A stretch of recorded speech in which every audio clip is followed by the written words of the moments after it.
তো বন্ধুরা, good morning সবাইকে।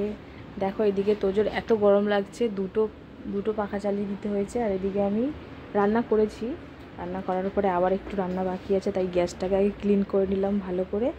এবারে রান্না করবো, আর তোজোর জন্য আজকে মাংসটাও করতে হবে। তো মাংস সিদ্ধ বসিয়ে দিচ্ছি।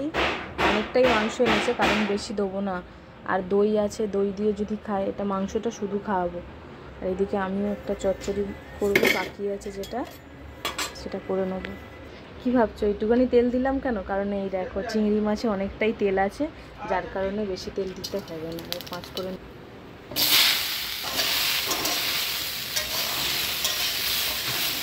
চিংড়ি মাছগুলোও দিয়ে দিয়েছি, কারণ তেলটা আছে তো, তার জন্য।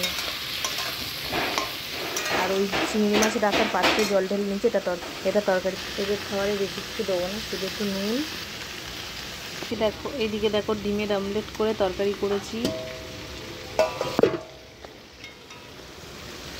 আর এই যে মাংসটা ফুটে যাচ্ছে তোজোবাবুর, আর এদিকে চচ্চড়িটাও বসিয়ে দিয়েছি। তো এখন হোক, পরের ভিডিওটা দেখাবো তোমাদেরকে।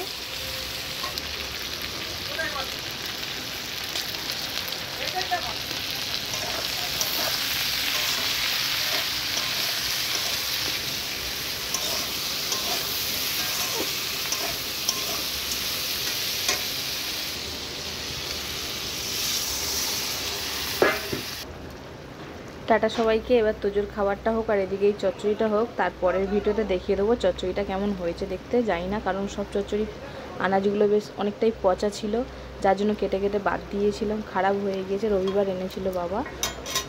দেখি তরকারিটা কেমন হয়, বা চচ্চড়িটা।